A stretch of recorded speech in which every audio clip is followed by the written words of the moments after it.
بسم اللہ الرحمن الرحیم۔ شروع اللہ کا نام لے کر جو بڑا مہربان نہایت رحم والا ہے۔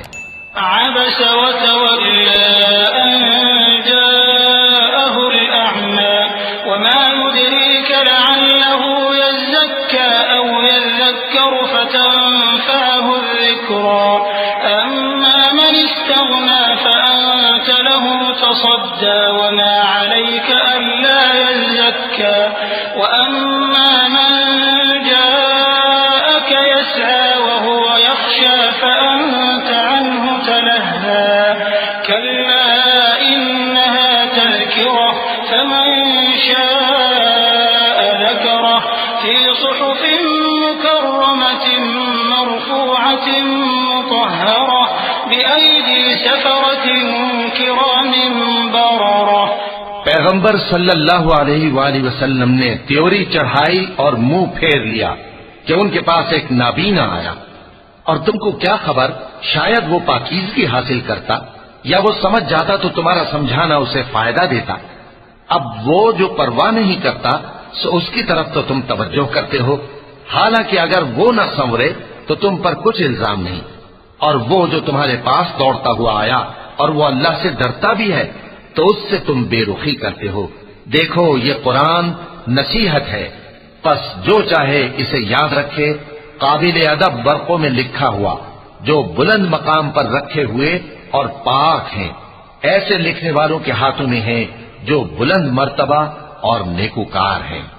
قتل الإنسان ما أكفره من أي شيء خلقه من نطفة خلقه فقدره ثم السبيل يسره ثم أماته فأقبره ثم إذا شاء أنشره كلا لما يقض ما أمره فلينظر الإنسان إلى طعامه أنا صببنا الماء صبا ثم شققنا الأرض شقا فأنبتنا فيها حبا وعنبا وقضبا وزيتونا ونخلا وحدائق غلبا وفاكهة وأبا متاعا لكم ولأنعامكم۔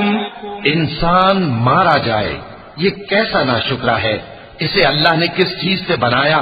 نطفے سے بنایا، پھر اس کا اندازہ مقرر کیا، پھر اس کے لیے رستہ آسان کر دیا، پھر اس کو موت دی سو اسے قبر میں پہنچایا، پھر وہ جب چاہے گا اسے اٹھا کھڑا کرے گا۔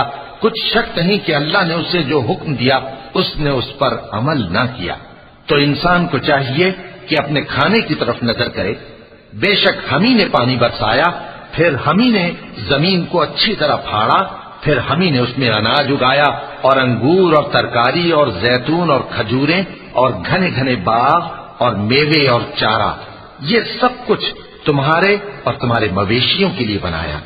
فإذا جاءت الصاخة يوم يفر المرء من أخيه وأمه وأبيه وصاحبته وبنيه لكل امرئ منهم يومئذ شأن يغنيه وجوه يومئذ مسفرة ضاحكة مستبشرة ووجوه يومئذ عليها غبرة ترهقها قترة أولئك هم الكفرة الفجرة۔ تو جب کانوں کو پھاڑنے والی آواز آئے گی اس دن آدمی اپنے بھائی سے دور بھاگے گا اور اپنی ماں اور اپنے باپ سے اور اپنی بیوی اور اپنے بیٹوں سے بھی۔ ہر شخص اس روز ایک فکر میں ہوگا جو اسے سب سے بے نیاز کر دے گی۔ اور کتنے چہرے اس روز چمک رہے ہوں گے، خنداں و شاداں، یہ نیکوکار ہیں۔ اور اس روز کتنے چہرے ایسے ہوں گے جن پر گرد پڑ رہی ہوگی اور ان پر سیاہی چڑھ رہی ہوگی، یہی لوگ ہوں گے انکار کرنے والے بد کردار۔ صدق اللہ العظیم۔